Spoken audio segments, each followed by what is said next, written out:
Alrighty, hello guys, this is Panzermaster36, and today's video is going to be part 3 on my build through series here on this kit from Cyberhobby. It is the StuG III Ausf.G special version.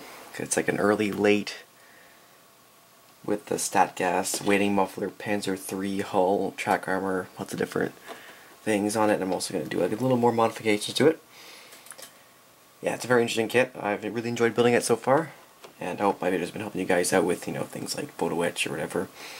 Or magic tracks. I did a video on that as well. Yeah, so this part 3 here is going to be the completion of the assembly. So I'm going to do the superstructure, the interior.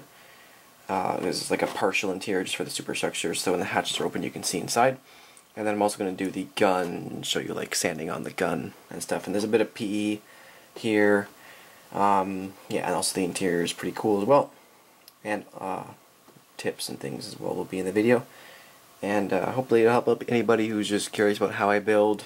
Maybe learn some tips, and also if you're building one of these really nice Dragon StuG III kits, they're really nice kits that'll maybe inspire you to build one, or if you're building one, as I said, it'll help you out. So let's get on to working on the kit. Alrighty, so first of all we have the superstructure upper bit, and this is one piece actually. As with the upper engine deck area, it is one piece, slide molded. It has beautiful detail. I don't even know how they managed to get like weld seams that nice with only having just like only the screw gates on the inside there. I think there was a couple on the front here that I had to chop off, like 2 on the right there and there. But other than that, it's really good. Like, look at the welds on there. Do have some locating tabs there for the grenade launchers, and nice rivet detail in here and everything. Really nice. Yeah, so as I just mentioned, there are a lot of screw gates on the inside here.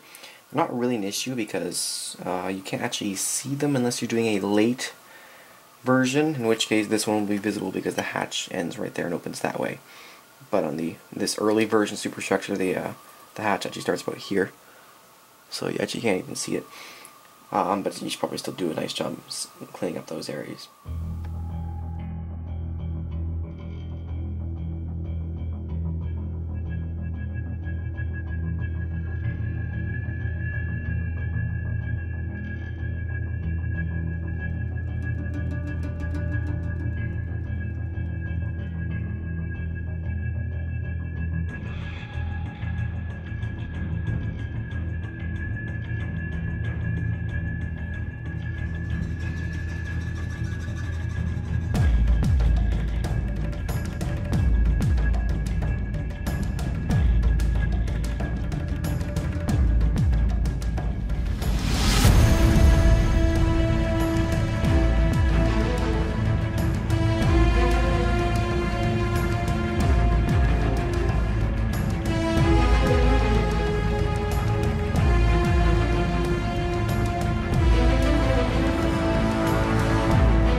So as another field modification to this StuG, I'm going to actually add on these Scherzen brackets, which then go, the rail usually attaches through them.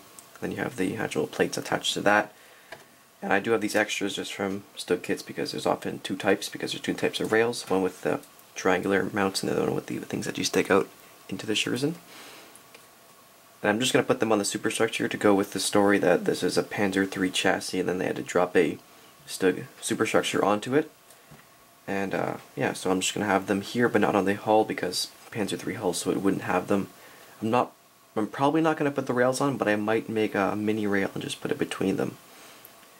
But I'm not sure yet. We'll see how that goes.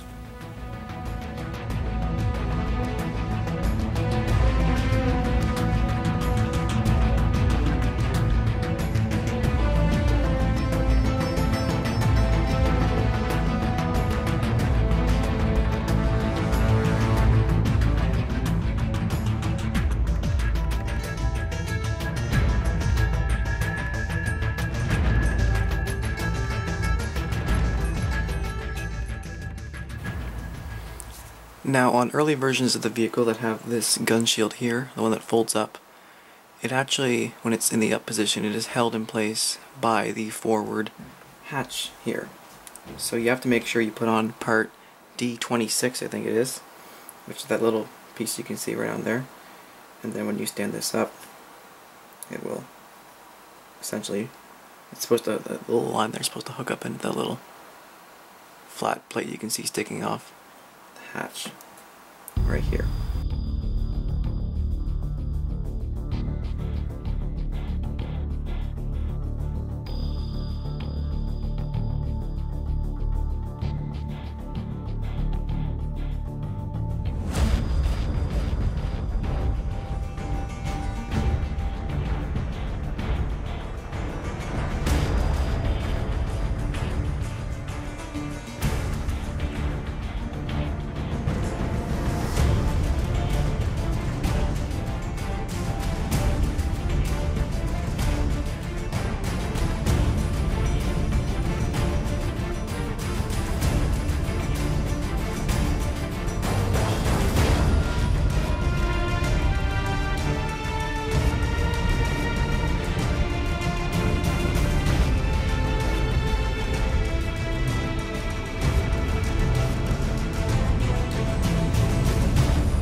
Alright, so for the interior of the superstructure, you essentially have three parts. You have the floor with a gun breech. I've already done a couple parts on that. And you have these two side parts here. Now, if you're gonna do it all buttoned up and you don't want to see the inside at all, you still have to do the basics of the breech. So you're still gonna have to do the floor, put those 3 or 4 parts on that I have here, and then do the middle of the breech. You don't have to put like all the handles and wheels on it and stuff like that, but you're gonna need it because the periscope attaches to that, and that sticks out the roof, and then also the gun attaches to it, which sticks out the front. You probably also want to just put these these side parts here, just to give it some support, and also to fill these holes that you'll have between the fenders and the lower hull then, kind of like old Tamiya kit style. But you don't have to do with the radios. There's radio sets that go on top of here. Yeah, that's pretty much all you get. You don't get the shell racks. I think those should go underneath these. And also there's usually shells all over the floor. But I'm just going to do the full interior now, even though my hatch is going to be mostly closed, but it's not that much work. I'll probably paint it up a little bit. But you're not going to be able to see it at all anyway, so whatever. But I'll just show you how to do it all right now. It's not really that hard, but it looks really good when it's all done up.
So that completes the construction of the superstructure, at least the outer bit of it, as well as the interior sections on the inside, but not the interior bit of the hull that goes underneath it. A couple issues, mainly, apart from the fact that the gun shield here is a little fiddly, and if you don't know what you do, you're probably going to end up doing it wrong because the instructions aren't that great there. So that to show you putting on the cupola the wrong way. Here you can see that right there, you see all those little plastic clear periscope mounts. They show you having the one and that's solid here, but then having the hatch open towards it, at least the hinge at the other end. That's wrong. The hinge should be at this solid part, so it should be around 90 degrees. And yeah, also another thing on the interior, when you actually put on these two parts here that have the radios on them, do not put on these little bits along the side of them if you want to be able to put this back on, because these parts actually go under the fenders. I don't know why, it just doesn't work out properly. Yeah, but I did put the radios in. You can also leave the top removable actually, if you want to display the interior, or at least be able to put some parts in, like the periscopes. I still have to put those in after, I'll probably do after painting. But I put the radios in only this side because I have the hatch half open there to hold the gun shield, but on this side I have it closed except for the tiny little mini hatch for the periscope, which you can't see inside, so I didn't bother putting in the radio over here. I did add some spare tracks on the back there on what I'm pretty sure is a track mount. I'm not actually certain what that thing is, but I'm pretty sure it's a track mount. I always put tracks on it. Had the spare road wheels on there, not glued on because I'm going to paint them separately, because rubber tires are always easier to paint separate. I do have a little section of spare track on the front there, as you can see. So now let's move on to actually building the gun breech itself.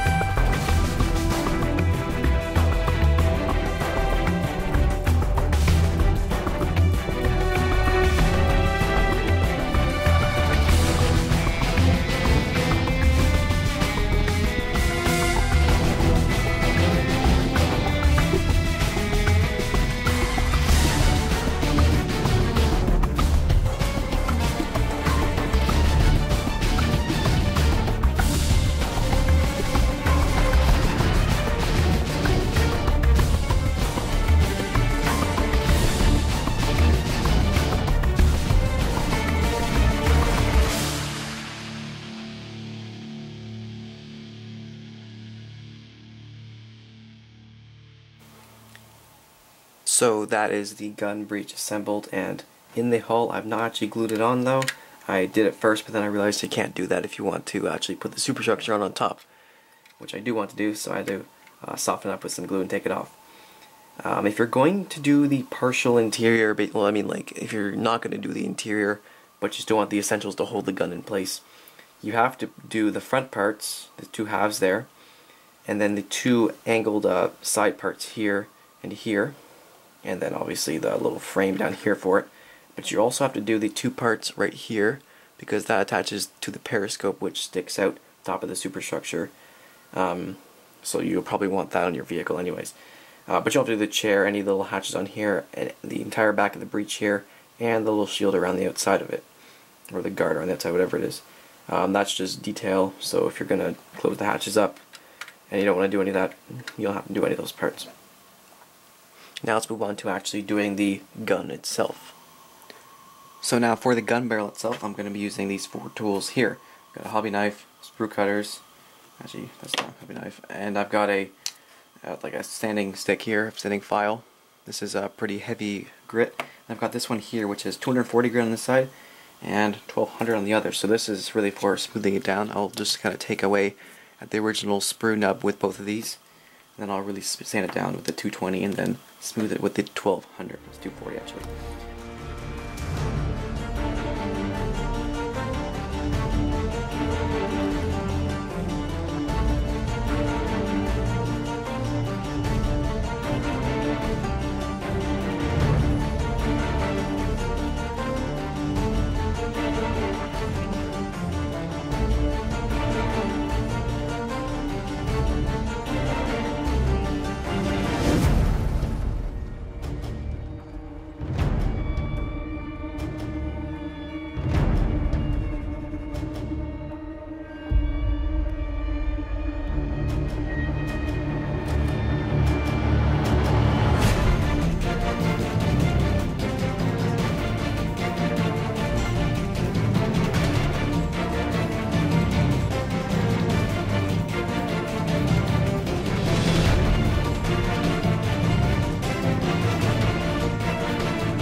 And that covers the construction of the gun and actually the rest of the entire tank. The whole thing is built now. As you can see, I've actually removed all the spare tracks, and these are still separate, as well as a couple of parts of the periscope and the stowage and the wheels and everything are still removable. I've just kind of mocked it up right now. And yes, so for the part 3, the construction of the superstructure interior, the exterior, the roof, and the gun, it's all very straightforward. And the interior is actually a really nice addition. Except for on mine, actually, I didn't put one of the wheels on that's like a gun elevation because it was broken on the sprue. But that's fine, you can't actually see it from where the only half-open hatch is. But yes, if you're going to build this kit, the interior, just leave the hatches open. You can do up the interior, and if you do a good job on it, you can actually leave the roof removable, and you can just kind of pop it off like this. If you do a good job on it and you're proud of it. But if you don't, you can always just leave the hatches open. It's a really cool addition, and you know, tanks with a little bit of interior, even a hint of an interior, look a lot cooler than just something that's completely buttoned up. So, yep, no real issues except for a couple of errors in the instructions, and I have a couple tips about how to make sure you actually do the gun shield correctly. It's something a lot of people miss on these StuGs, but it's a really cool feature. And yep, so just like with the other 2 parts in this series, I really hope this video helps you guys out if you're building one of these Dragon StuGs. They are really nice kits, along with Dragon T34s. If you're going to be building your first smart kit, either a T34 or one of these StuGs, that's what I'd say you should do. And I'm going to also do a series on the T34 as well, because there's a couple of things in those, obviously, that you need to know. But still, kits like this, really good, and I do really like the additions of the stat gas system, the spare tire holders, everything, all the special things about this one, actually like a Panzer III hull on here rather than a StuG built hull. And I'm actually going to paint it up in a very interesting way to kind of emphasize the fact that it's a StuG on a Panzer III. As well as like all the other additions, like all the track armor. It's just such a cool vehicle. I'm really looking forward to painting this up and weathering it. I'm going to do videos on that as well. So, as always, thanks for watching, guys. And again, hope this video helps you out. Hope you enjoyed it. And I hope you're looking forward to painting and weathering this StuG. I sure am. So, thanks for watching, guys. As always, goodbye. Happy building.